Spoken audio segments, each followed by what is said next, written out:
এখন শুনবেন সংঘমিত্রা রায়ের লেখা গল্প আলো। মাগো, এই মেয়েটা আমাদের হসপিটালে নার্স হয়ে এসেছে। কি বিশ্রী দেখতে! যা বলেছিস মায়া, একে দেখলে রোগী সুস্থ না হয়ে আরো অসুস্থ হয়ে পড়বে। বেশ হয়েছে জবা, অরুণ স্যার সবসময় আমাদের কাজে খুঁত বের করেন, দোষারোপ করেন। দেখব এবার একে নিয়ে কি করেন। শুধু অরুণ স্যার নয়, কলকাতা সোমনাথ স্যারও কম নন। সুযোগ পেলেই বকাঝকা করেন। কি খিটখিটে মেজাজ, সারাক্ষণ হিটলারের মেজাজে থাকেন। হাসি এক ফোঁটাও নেই তার মুখে, মনে হয় মধু কোনোদিন মুখে পড়েনি। নেহাত চাকরি বাঁচাতে হাসপাতালে আসি, নইলে এই গ্রামে কে থাকতো। আমি অন্য কোনো জব পেলে এই চাকরিটা ছেড়ে দেব। নার্সের চাকরি করতে আমার একটুও ভালো লাগে না। ঠিক বলেছিস, আমারও একই ইচ্ছে। এখন চল, মেয়েটা ডক্টর চেম্বারে যাচ্ছে, দেখি কি হয় ওখানে। বর্ধমানের একটি গ্রামের হাসপাতাল। গ্রামের নাম সোনাদিঘি। হাসপাতালে 2জন ডাক্তার আর 5জন নার্স আছে। ডাক্তার অরুণ সেনগুপ্তর বাড়ি হাসপাতালের পাশেই।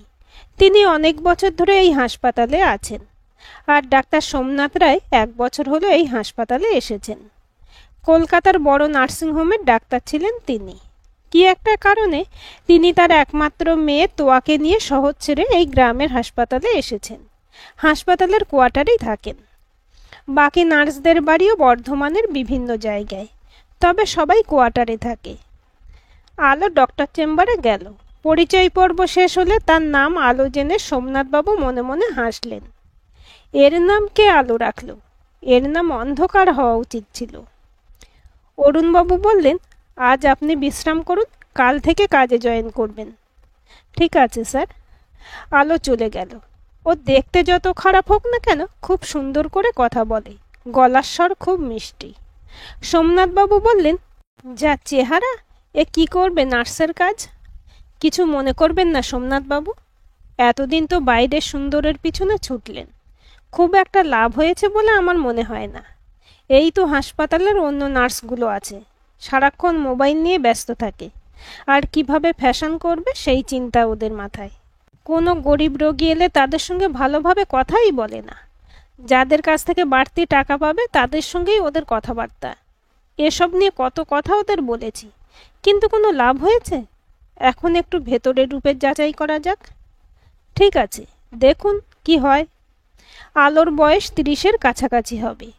দেখতে চলতি কথায় বিশ্রী, গায়ের রং কালো, বেঁটে মোটা, চেহারা উপজাতি লোকেদের মতো, নাক চ্যাপ্টা, চোখ দুটো ছোট ছোট। তবে আলোর চুলগুলো খুব সুন্দর, বড় একটা খোপা বেঁধে রাখে সবসময়।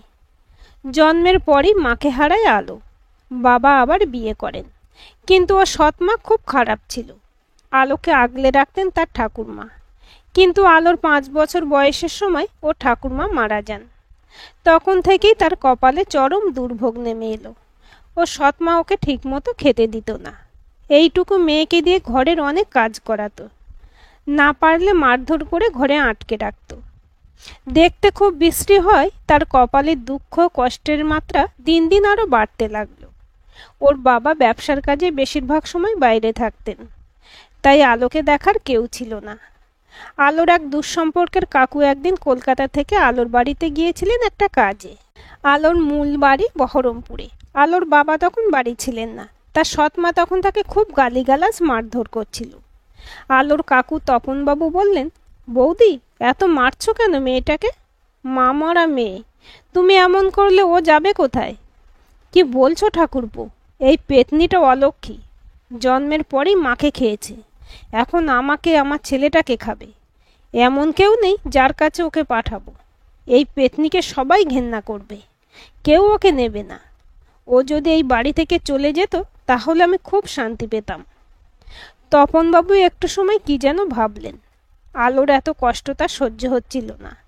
ওকে কাঁদতে দেখে তার খুব খারাপ লাগছিল। তার সংসারে একটা মেয়ের অভাব।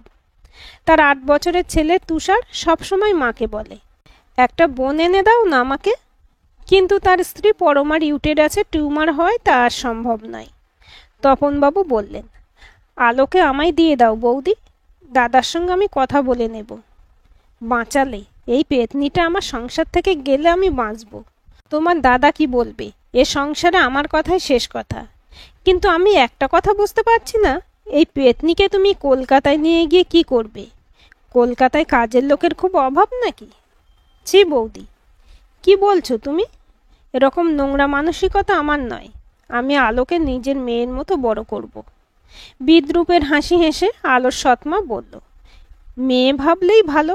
দেখো ওকে কতদিন সহ্য করতে পারো। তপনবাবু আলোর বাবার সঙ্গে কথা বলে আলোকে কলকাতায় নিয়ে এলেন। আলোর বাবাও আপত্তি করেননি। আলোর কষ্ট তার ভালো লাগছিল না।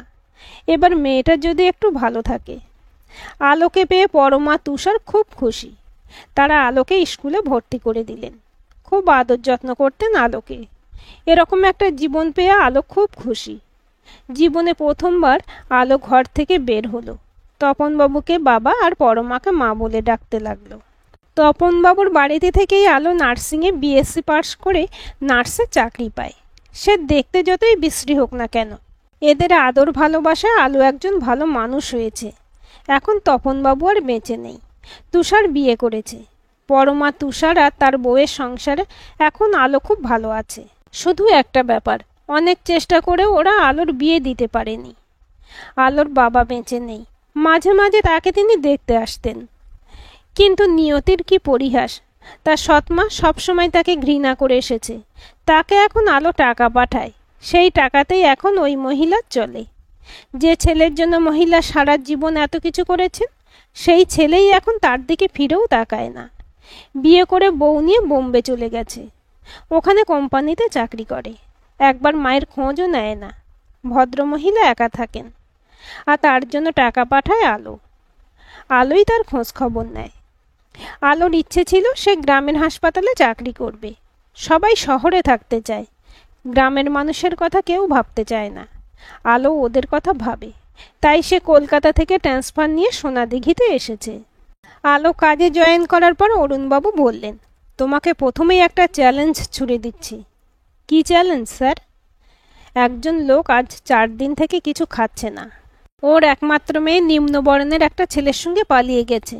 ছেলেটি সব দিক থেকেই ভালো, উচ্চশিক্ষিত, ভালো চাকরি করে, পরিবারও শিক্ষিত। শুধু নিম্নবর্ণের বলে ভদ্রলোক কিছুতেই মেনে নিচ্ছেন না এই বিয়ে। বিষ খেয়ে আত্মহত্যা করতে চেয়েছিলেন, কোনো রকমে বাঁচানো গেছে। এখন কিছু খাচ্ছেন না, কারোর সঙ্গে কথাও বলছেন না। স্যালাইন ঝুলিয়ে রাখা হয়েছে। দেখো তুমি যদি কিছু করতে পারো। আলো হেসে বলল, চেষ্টা করে দেখছি স্যার, কিছু করতে পারি কি না। আলো ভদ্রলোকের পাশে গিয়ে বসলো। আস্তে আস্তে কথা বলতে লাগলো। শোনা যাচ্ছিল না কি বলছে আলো। অন্য নার্সের কান পেতে আলোর কথা শোনার চেষ্টা করছিল, কিন্তু বুঝতে পারছিল না কি বলছে আলো। কতক্ষণ কথা বলার পর আলো জল নিয়ে গেল।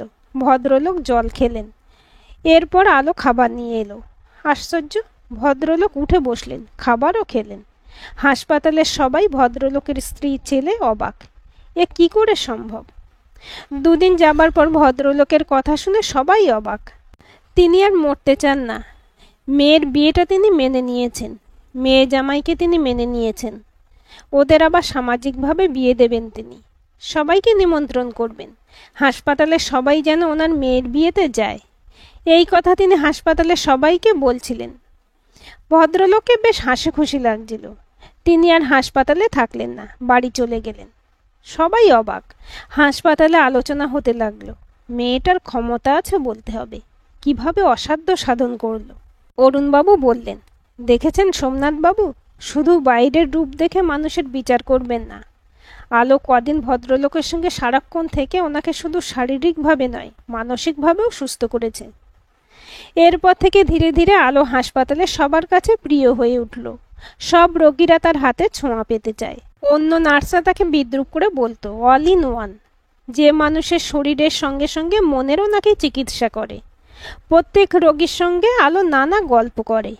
তার ভালো ভালো কথায়, সুন্দর মিষ্টি ব্যবহারে সবাই খুব খুশি। সে অন্যদের মতো যাদের কাছ থেকে বাড়তি টাকা পায় শুধু তাদের সঙ্গেই ভালো ব্যবহার করে না, বরং গরিব অসহায় মানুষের পাশেই সে বেশি থাকে।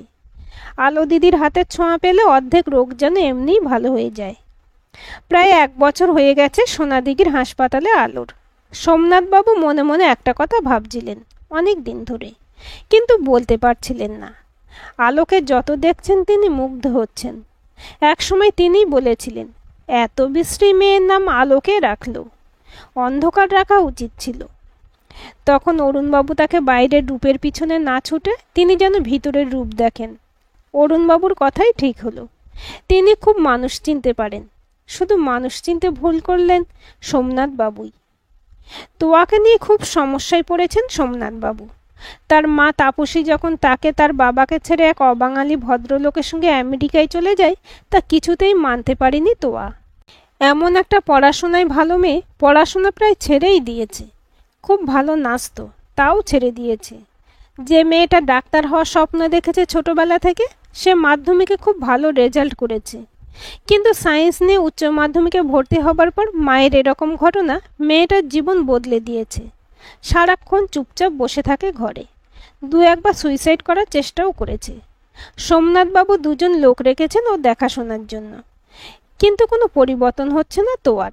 ওর একটাই প্রশ্ন বাবার কাছে, তুমি মায়ের জীবনে কিসের অভাব রেখেছিলে বাবা, যার কারণে মা এমন একটা কাজ করলো? সোমনাথবাবু নিরুত্তর থাকেন। কি উত্তর দেবেন মেয়েকে ভেবে পান না। ভালোবেসে বড়লোকের সুন্দরী মেয়ে তাপসীকে বিয়ে করেছিলেন ডাক্তার সোমনাথ রায়। তাপসী খুব উচ্ছৃঙ্খল ছিল, খুব বিলাসিতা করত, সারাক্ষণ ক্লাব পার্টি এসব নিয়ে মেতে থাকতে সে ভালোবাসত। ঘর সংসার করার মানসিকতা তার কখনোই ছিল না। আর নিত্য নতুন পুরুষ চাই তার। সুন্দরী বড়লোকের মেয়ে দেখে অনেকেই তার পিছনে ঘুরত। বিয়ের পরও তার এই স্বভাব পাল্টায়নি। সোমনাথবাবু অনেক চেষ্টা করেছেন তাকে সংসারমুখ করতে, পারেননি। একমাত্র মেয়ে তোয়া কাজের লোকের কাছেই মানুষ হয়েছে। অশান্তি যাতে না হয় সেজন্য সোমনাথবাবু ওকে কিছুতেই বাধা দিতেন না। কিন্তু তাপসী উচ্চ মাধ্যমিক পাশ করা মেয়েকে রেখে এক অবাঙালি ভদ্রলোকের সঙ্গে যখন আমেরিকায় চলে যায়, সেটা বাবা মেয়েকেও মেনে নিতে পারেননি। খুব আঘাত পান দুজনে। এত বড় নামকরা ডাক্তার কলকাতার সব কিছু ছেড়ে মেয়েকে নিয়ে সোনাদিঘি গ্রামে চলে আসেন। সোমনাথবাবু একদিন আলোকে বললেন, আপনি তো এত মানুষের মনের কথা বোঝেন, তাদের সমস্যার সমাধান করেন, একবার আমার মেয়েটার মনের কথা যদি বুঝতে পারতেন। কি বলছেন স্যার, আপনি এত বড় ডাক্তার, আমি একজন সাধারণ নার্স, আমি কি করে আপনার মেয়ের সমস্যার সমাধান করব? এসব কথা ছাড়ো, আমি জানি তুমি হয়তো আমার মেয়েটাকে সুস্থ করতে পারবে। মেয়েটাকে নিয়ে আমি খুব বিপদে আছি, চলো না একবার আমার ঘরে। সোমনাথবাবু সব কথা খুলে বললেন আলোকে। আলো সেদিন বিকেলবেলা তার ঘরে গেল, তোয়ার সঙ্গে বসে একটু গল্প করল। যদিও তোয়া তাকে খুব একটা পাত্তা দেয়নি। এরপর থেকে রোজ সময় বের করে আলো তোয়ার সঙ্গে গল্প করতে যেত। অনেক ধরনের প্রেরণামূলক গল্প করত, আরও বিভিন্ন কথা বলতো তোয়ার সঙ্গে। আস্তে আস্তে তোয়ারও আলোর সঙ্গে কথা বলতে ভালো লাগতে লাগলো। একটু একটু করে তোয়া স্বাভাবিক হতে লাগলো। এরপর পড়াশোনায় তার মন বসতে লাগলো। আলোর সঙ্গে তার ভালো বন্ধুত্ব হয়ে গেছে। আলোকে সে মাসি বলে ডাকে। আলো আসতে একটু দেরি হলেই ফোন করতে শুরু করে দেয়, আর নানা বায়না শুরু হয়ে যায় তার। তুমি যদি তাড়াতাড়ি না আসো তাহলে আমি খাবো না, পড়বো না।